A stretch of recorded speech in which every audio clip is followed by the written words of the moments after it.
L'équipe... Attends, trop près le micro là, hein. On va reculer un peu. Bon, il veut pas se laisser faire, c'est bon. Je suis très content de vous retrouver pour une nouvelle vidéo. Peut-être que je suis un petit peu en retard sur le sujet, mais aujourd'hui on va parler du Ballon d'Or. Émile Zola a dit j'accuse, moi je dis je m'excuse. Quand on pense au Ballon d'Or, on parle forcément CR7, Messi, voilà, mais depuis 1956, il y en a eu un petit paquet. Forcément, certains qu'on connaît pas, et ma mission du jour c'est de vous les faire découvrir, sauf si vous êtes des giga chauds et que vous les connaissez déjà. Et donc aujourd'hui on va parler de 4 joueurs qui ont eu le Ballon d'Or en revenant rapidement sur leur parcours, le contexte du Ballon d'Or à l'époque, et ensuite ce qu'ils sont devenus, parce que je trouve que c'est toujours intéressant de savoir ce qu'ils sont devenus après ces bougs-là quand même. Évidemment, si le programme te plaît déjà, tu peux liker, commenter, t'abonner, partager, voilà, t'appelles ton tonton, tu lui dis « Allô tonton, il y a une super vidéo qui vient de sortir, je t'envoie le lien, abonne-toi, like, commente ». Ça régale, voilà. Bon après, c'est un exemple, vous n'êtes pas obligé d'appeler tous vos tontons, faites attention. Et surtout, abonnez-vous, parce que j'en vois plein là, les petits filous, je vous vois, qui regardent sans être abonnés, c'est gratos, ça soutient la chaîne, ça motive beaucoup, mais voilà. Bon, en tout cas, moi je vous laisse avec la vidéo, et puis allez, c'est parti. Avant de commencer, cette vidéo est en partenariat avec Boxing Days, la révolution du maillot mystère, un véritable distributeur de bangers, avec un format original et des maillots de fou à chaque commande. Et avec le code EXODIS, t'as 10% de réduction sur ta première commande, le lien est en description, n'hésite pas à foncer et à soutenir ce projet de fou.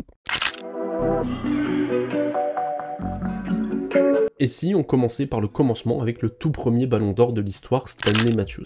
Il est né le 1er février 1915 à Hanley en Angleterre, et très vite, un petit peu sous l'impulsion de son papa qui était boxeur, il va intégrer l'école de sport de Stoke-on-Trent, où il va monter sur le ring, faire de la boxe, avant de choisir le foot vers 11 ans, et de s'y mettre à fond, mais genre vraiment à fond. Stanley rigolait pas, il va montrer des qualités de dribble assez impressionnantes pour l'époque, et Matthews, en fait, s'arrête jamais, il est un peu même limite dans l'exagération, dans le cliché, et c'est cette qualité de dribble naturelle associé au travail acharné qui vont faire de lui le joueur qu'il a été, parce qu'il a clairement démocratisé les feintes et les dribbles à l'époque, qui lui ont même valu un surnom un peu particulier de sorcier du dribble.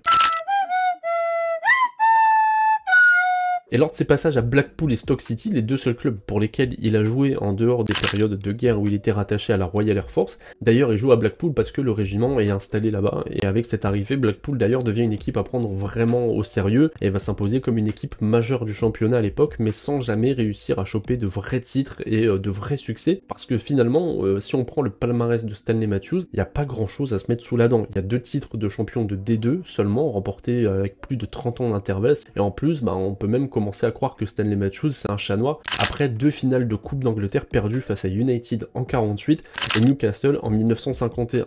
Du coup, les supporters, et même Stanley, faut l'avouer, ils désespèrent un petit peu, jusqu'au 2 mai 1953, et une nouvelle finale pour Matthews et Blackpool, un match qui va être dominé par Bolton, avant que Matthews décide, du haut de ses 38 ans, de gagner le match quasiment à lui tout seul, de pas se laisser faire et de pas encore passer pour un chat noir, et il en a marre, Matthews, là. Il va ouvrir 2 buts à son attaquant Stan Mortensen, dont le but victorieux de la 92e minute. Le match sera même renommé The Matthews Final, l'accent de remporté, en plus de ça, devant la reine Elisabeth II, tout juste sacrée, et une bonne dizaine de millions de spectateurs qui regardaient le match à la maison. Alors c'est très bien, mais on est seulement en 1953 et le Ballon d'Or n'existe pas encore. Il va être créé 3 ans plus tard, année où Matthews va emmener son équipe à la 2e place du championnat et sera couronné meilleur joueur européen. Après une belle carrière, il va recevoir le Ballon d'Or. Le sorcier du dribble sera récompensé de ce qu'il a apporté au football à une époque où les stats avaient une place beaucoup moins importante. J'imagine même pas s'il y avait eu Twitter à l'époque, par exemple.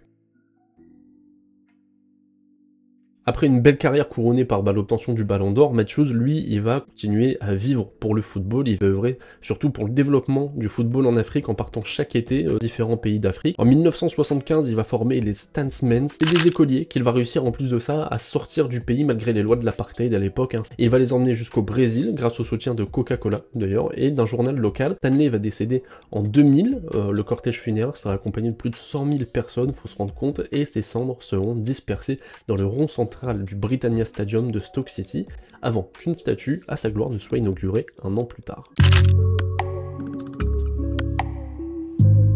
Moins connu que son petit frère Nick, Mathias Sammer, je peux pas la laisser, c'est honteux. Bon bref, Matthias Sammer, il est pas très connu et pourtant il est considéré comme une légende de Dortmund et parfois il est même considéré comme le meilleur joueur que le BVB ait connu. Il est né en 1967 à Dresde, il est le fils de Klaus Sammer qui est un ancien joueur pro. Il commence le foot un peu tard, vers 13 ans, et en 1985 il rejoint le Dynamo Dresde où ça va pas forcément bien se passer. Il est un peu chahuté par ses supporters parce que l'entraîneur c'est Papa Sammer. Entre Dresde et Dortmund, il va passer par Stuttgart lorsque le mur va tomber et que la frontière entre la RDA et la RFA était plus que fictive. D'ailleurs il va être le premier aussi, alors les aussi c'était le nom qui était donné aux citoyens de l'Allemagne de l'Est à l'époque, le premier aussi à jouer pour l'équipe nationale d'Allemagne réunifiée. C'est au milieu des années 90 que Sammer il va être à l'apogée de sa carrière. Pour vous donner une idée, c'est un joueur qui est hyper polyvalent, il est capable de jouer au milieu de terrain comme libéraux, et c'est la pièce maîtresse de Dortmund. Dortmund qui se laisse guider par son joueur d'ailleurs, qui a un fort caractère, qui est capable de mener une équipe, que ce soit sur le terrain ou dans les vestiaires, et parce que Sammer c'était clairement le genre de joueur qui était capable de te faire basculer un match. Il a quelques bangers à son actif d'ailleurs, et en 1996 c'est son année, c'est pour lui, meilleur joueur allemand pour la seconde fois consécutive, meilleur joueur de l'Euro 96, il porte les équipes pour lesquelles il joue et il reçoit des éloges de partout, des coéquipiers, des coachs qui relèvent tous la même chose. Mathias c'est une machine en fait, tout simplement, et c'est à la veille de Noël de la même année qu'il va recevoir le Ballon d'Or devant un certain Ronaldo, le vote se jouant à 0,13% près. Quelques mois plus tard, pour couronner une saison et une année juste incroyable, il ira chercher la Ligue des Champions, et ça sera le sommet d'une carrière qui va finir un petit peu gâchée par les blessures. Il va être opéré 5 fois du même genou, il va prendre sa retraite à même pas 30 ans avant de devenir entraîneur du BVB quelques années plus tard. Malgré tout ça, et l'empreinte qu'il a un petit peu laissée au club, il est pas forcément le joueur le plus apprécié, parce que déjà alors, il était pas très expressif, pas très souriant, pas très du genre à faire des photos et des signatures aux supporters, et surtout il est passé par le Bayern Munich, et ça a tendance à pas forcément plaire, même si c'était en tant que le directeur sportif, c'était au début des années 2010. Aujourd'hui, il est revenu à Dortmund, il occupe un rôle de consultant externe, il est peu médiatisé, il reste plutôt discret, mais il joue quand même des fois un rôle important dans le choix des joueurs et dans certaines décisions du club. Direction la Hongrie et la ville de ici là, où est né, au début des années 40, un des plus grands joueurs hongrois, le seul à avoir remporté le Ballon d'Or d'ailleurs, Florian Albert. Et ce qu'on peut dire, c'est que le départ dans la vie pour Florian Albert, c'est pas forcément évident. Il va perdre sa mère très jeune, en plus d'être né à la fin d'une seconde guerre mondiale qu'il n'a pas forcément connue et dont il n'a pas forcément de souvenirs, et du coup, il va grandir avec ses frères. 10 ans plus tard, il va rejoindre l'école de foot de Ferencváros, où tout va aller très vite. À 16 ans, il va rejoindre pour la première fois le groupe de l'équipe première du club hongrois, et ce qui devait être simplement une sorte de dépannage parce que le club était un peu décimé par les blessures, va vite tourner en sorte d'intégration et Florian va rapidement s'imposer parmi les titulaires indiscutables de l'équipe parce qu'il est tout simplement trop fort en fait. Il joue son premier match titulaire le 2 novembre 1958, puis la même année où il va connaître sa première sélection avec l'équipe nationale hongroise, avec une petite pression, puisque il prend la place d'un certain Ferenc Puskás qui est parti en Espagne un an avant, et durant des années, il fait le bonheur des supporters de Ferencváros. Il va être meilleur jeune de la Coupe du Monde 1962, meilleur buteur de la Ligue des Champions 1966 et Ballon d'Or en 1967, élu à l'unanimité, loin devant un certain Sir Bobby Charlton. Avec son Ballon d'Or dans la poche, il va alors être intégré à l'équipe FIFA en 1968 pour affronter le Brésil. L'équipe de la FIFA perd, mais Florian Albert va être le seul buteur de l'équipe FIFA. À ce moment-là, il y a les plus grands clubs brésiliens qui se foutent un petit peu sur la gueule et qui sont sur le dossier pour le signer. Il lui offre des sommes astronomiques pour l'époque pour essayer de le choper, mais Florian, lui, il a la Hongrie et Ferencváros en particulier dans le cœur, et il va résister aux appels de ses équipes et de ce qui était considéré à l'époque comme le plus grand championnat du monde. La fin de carrière du frérot Florian, elle est un petit peu triste parce que lors d'un match face au Danemark, il va s'exploser la jambe, plus de foot pendant un an, et même s'il donne tout pour revenir, il retrouvera jamais son niveau et mettra fin à sa carrière en 1974, mais qui n'enlève rien à la carrière de celui qui encore aujourd'hui est considéré comme le joueur le plus élégant de tous les temps.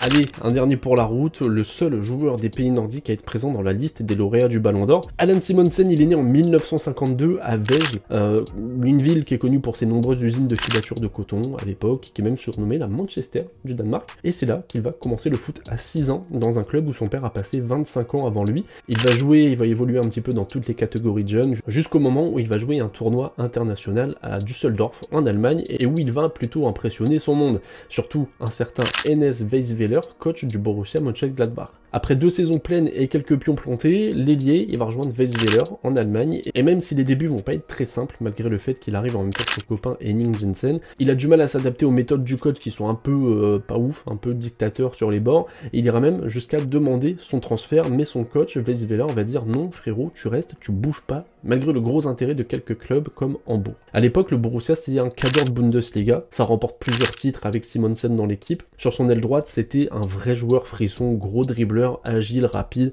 et en plus de ça, il était décisif parce qu'il marquait pas mal de buts. Et il y a une période où Simonsen va réellement exploser, c'est quand il va quitter son aile droite pour être placé au cœur du jeu. En 1975, ils vont taper le doublé championnat et coupe de l'UEFA, et la saison 1976-77, ils vont encore aller choper le titre de champion de Bundesliga pour la 3e fois consécutive, mais ils perdront en finale de la coupe des clubs champions face à Liverpool. Malgré la déception, Simonsen, il va avoir de quoi être heureux parce qu'il va remporter le Ballon d'Or 1977 devant Kevin Keegan, face à qui il a perdu la fameuse finale de coupe de l'UEFA, et devant un certain Michel Platini qui devra attendre encore un petit peu avant de choper son Ballon d'Or, Platoche, pas maintenant. Après son passage au Borussia, il ira au Barça pendant 3 saisons. L'aventure va se terminer à cause des règles qui sont en place à l'époque en Liga et qui imposent d'avoir 2 étrangers maximum dans le 11 de départ. Et avec l'arrivée de Maradona en même temps, bah, sa place de titulaire elle est clairement menacée. Alors le Barça tente des trucs pour le retenir, comme demander une dérogation à la Ligue mais qui sera jamais acceptée, ou de lui offrir une place de remplaçant. Mais lui, Simonsen, bah, en fait il a envie de jouer et il est bien décidé à partir, en plus avec des offres sur la table du Real ou de Tottenham.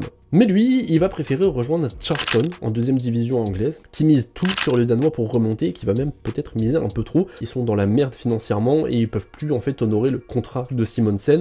Il va être libéré quelques mois après son arrivée. La suite, elle est plutôt simple au final pour Simonsen. Il va retourner à la maison. Il va encore jouer quelques saisons avec son club formateur avant d'occuper plusieurs postes dans le foot, et il va finir par s'éloigner du monde du foot. Mais il sera toujours considéré comme la première vraie star danoise du football, et il est toujours hyper apprécié. Il est tellement apprécié d'ailleurs que quand il a fait un passage dans la version danoise de Danse avec les stars en 2013, bah en fait, sa popularité elle a un petit peu forcé la production à changer les systèmes de vote par SMS, parce que quasiment tous les votes étaient pour lui, alors qu'a priori, la danse c'était pas trop ça. Et bah écoutez, c'est la fin de cette vidéo, vidéo un peu détente, voilà, un petit peu à la bourre par rapport au timing du Ballon d'Or, mais c'est pas grave, j'espère qu'elle vous aura plu, que vous aurez appris des petits trucs. Si c'est le cas, n'hésitez pas à liker, commenter, vous abonner, vous connaissez la chanson, ça fait hyper plaisir, ça motive beaucoup, et ça, surtout, ça fait progresser la chaîne et ça la met en avant. Et écoutez, on se dit à bientôt pour une prochaine vidéo.